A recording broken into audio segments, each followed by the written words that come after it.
మనం super exclusive news చూస్తున్నాం. ఒక సంక్షోభం వచ్చినప్పుడు దాన్ని ఎలా ఎదుర్కోవాలో ప్రపంచానికి చాటు చెబుతుంది తిరుమల. ఇక్కడ అన్నదానానికి కేవలం ఒకటో రెండో కాదు, ఏకంగా 3-4 ప్రత్యామ్నాయ మార్గాలు ఉన్నాయి. సోలార్ సిస్టమ్ కుకింగ్ ప్రధాన వనరు అయితే దానికి అండగా బల్క్ ఎల్పిజి స్టోరేజ్ సిస్టమ్ ఉంది. అంటే సిలిండర్లతో పని లేకుండా నేరుగా భారీ ట్యాంకర్ల ద్వారా గ్యాస్ను నిల్వ చేసుకుంటారు. ఇది కూడా కాదనుకుంటే బయోగ్యాస్ ప్లాంట్ అత్యవసర పరిస్థితుల్లో విద్యుత్ బాయిలర్లను కూడా సిద్ధంగా ఉంచుతారు. రోజుకు 1,00,000 మందికి పైగా ఆకలి తీర్చే ఈ మహాయజ్ఞం కేవలం మార్కెట్లో దొరికే సిలిండర్లపైనే ఆధారపడితే ఏమవుతుందో ముందే గ్రహించిన టీటీడీ స్వయం సమృద్ధిని సాధించి, అందులోనూ దేశంలోనే ఇతర ఆలయాలు గ్యాస్ కొరతతో ఇబ్బంది పడుతున్నా తిరుమలలో మాత్రం శ్రీవారి అన్నప్రసాద వితరణ నిరంతరాయంగా నిరాటంకంగా కొనసాగుతోంది. ఈ ముందు చూపు, ఈ పకడ్బందీ నిర్వహణ ఇప్పుడు దేశానికే ఆదర్శంగా నిలుస్తోంది.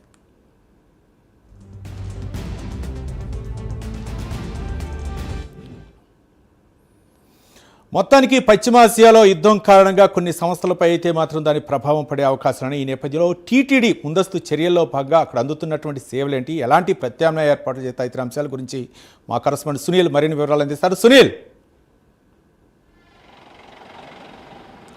రైట్ రవి, మొత్తం మీద ఏదైతే పశ్చిమాసియా దేశాల్లో జరుగుతున్నటువంటి యుద్ధం కారణంగా ఏదైతే దేశవ్యాప్తంగా ఎల్పిజి గ్యాస్ నిల్వలకు సంబంధించి కావచ్చు, ముఖ్యంగా గ్యాస్ ఇబ్బందులు నెలకొన్న నేపథ్యంలో ఇటు తిరుమల చూసుకున్నట్లయితే దేశంలో ఉన్నటువంటి వివిధ రాష్ట్రాల్లో ఆలయాలకి గ్యాస్ ప్రాబ్లం ఉన్నప్పటికీ తిరుమల మాత్రం ఆ ప్రాబ్లం లేదని చెప్పొచ్చు. అంటే ప్రధానంగా చూస్తే క్లౌడ్ మేనేజ్మెంట్, అంటే ఏదైతే తిరుమలలో ఒక గ్యాస్తో ఎల్పిజి గ్యాస్తోనే కాకుండా ముఖ్యంగా ఇటు బయోగ్యాస్, అంటే బయోగ్యాస్ ప్లాంట్ కూడా ప్రత్యేకంగా ఏర్పాటు చేశారు. ముఖ్యంగా ఎందుకంటే వేస్టేజ్ను పూర్తి స్థాయిలో బయోగ్యాస్ ఏర్పాటు చేయడమే కాకుండా ఇటు సోలార్తో కూడా కిచెన్ని కూడా ఏర్పాటు చేసిన పరిస్థితి అవుతుంది. మరోవైపు విండ్ పవర్, అంటే పవర్తో కూడా ఏదైతే కిచెన్ని మేనేజ్మెంట్ చేసే విధంగా ఏర్పాటు చేసిన పరిస్థితి. అంటే ఎందుకంటే మునుముందు అంటే ఎటువంటి ఇబ్బందులు కలగకుండా, ప్రధానంగా 2-3 ఏళ్ల వరకు ఎటువంటి ఇబ్బందులు లేకుండా పూర్తిగా ముందుగా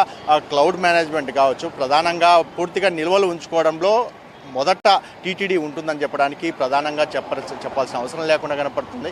ఎందుకంటే తిరుమలలో చూసుకున్నట్లయితే ఈ ప్లాంట్కి ఏదైతే కిచెన్కి సంబంధించి చూసుకున్నట్లయితే ఈ గ్యాస్ వినియోగమే కాకుండా అక్కడ ఎలక్ట్రికల్ వినియోగంతో కూడా ఏదైతే ఫుడ్ని సిద్ధం చేస్తున్నారో, మరోవైపు ఇటు బయోగ్యాస్, అంటే బయోగ్యాస్ ఇప్పటికే 2 ఏళ్ల కిందటే ఇప్పటికే బయోగ్యాస్ అందుబాటులోకి వచ్చింది. మరోవైపు విండ్ పవర్, అంటే తిరుమలలో పవర్కి ఎటువంటి ఇబ్బందులు లేకుండా పవర్తో కూడా పూర్తిగా కిచెన్ను నడిపించే విధంగా ఏర్పాట్లు చేశారు. ముఖ్యంగా సోలార్ ప్లాంట్, అంటే సోలార్కి సంబంధించి చూసుకున్నట్టయితే ప్రత్యేకంగా అంటే వకలామాత కిచెన్ అని చెప్పేసి ప్రత్యేకంగా అక్కడ పూర్తిగా సోలార్ ప్యానల్తోనే పూర్తిగా ఈ పవర్ని జనరేట్ చేస్తూ ఆ కిచెన్ని వినియోగిస్తున్న పరిస్థితి అయితే ఉంది. ముఖ్యంగా దేశంలో చూసుకున్నట్టయితే ఇప్పటికే అయోధ్య ఆలయానికి సంబంధించి భోజనానికి సంబంధించి అక్కడ గ్యాస్ కొరతతో ఇప్పటికే అక్కడ ఉన్నటువంటి కిచెన్ను మూసేసినట్టయితే తెలుస్తుంది. కానీ వివిధ రాష్ట్రాల్లో, అంటే దేశంలో ఉన్నటువంటి వివిధ రాష్ట్రాల్లో ఆలయాలకు కూడా చాలా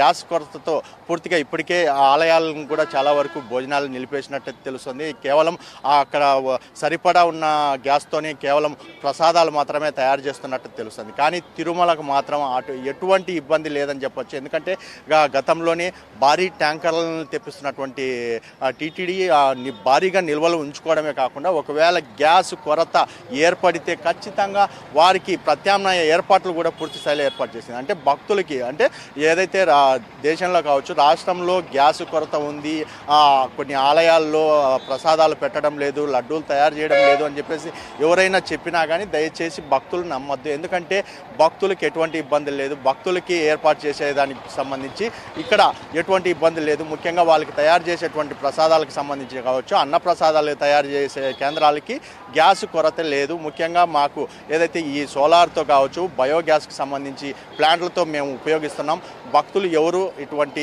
మాటలు నమ్మొద్దని చెప్పేసి టీటీడీ కూడా కోరుతున్న పరిస్థితి ఉంది. అంటే ఏదేమైనప్పటికీ టీటీడీ ముఖ్యంగా మొదటి నుంచి ముందుంటుందని చెప్పొచ్చు. ఎందుకంటే ప్రధానంగా చూసుకున్నట్లయితే తిరుమలకి సంబంధించినటువంటి ఈ అన్నదాన సత్రాలకు సంబంధించి ఈ కిచెన్లు ప్రత్యేకంగా గతంలోనే అంటే మొదట 5 ఏళ్ల కిందటే దీనికి సంబంధించి పూర్తి స్థాయిలో ఏర్పాటు చేశారు.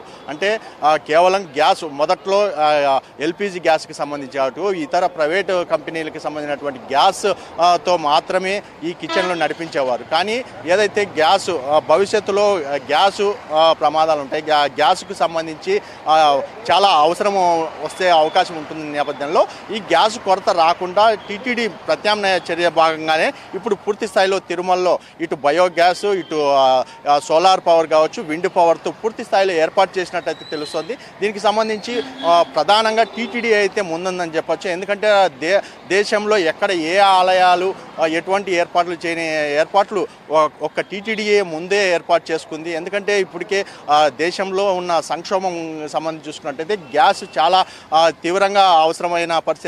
కొన్ని రాష్ట్రాల్లో గ్యాస్ సిలిండర్లు దొరక్క ఆయా ఏజెన్సీల దగ్గర వాళ్ళైతే వెయిటింగ్ అంటే 2 రోజుల నుంచి వేచి ఉన్న పరిస్థితి ఇక్కడ కనపడుతుంది. కానీ తిరుమలకు మాత్రం ఈ గ్యాస్ సమస్య లేదని చెప్పొచ్చు. రవి, సునీల్.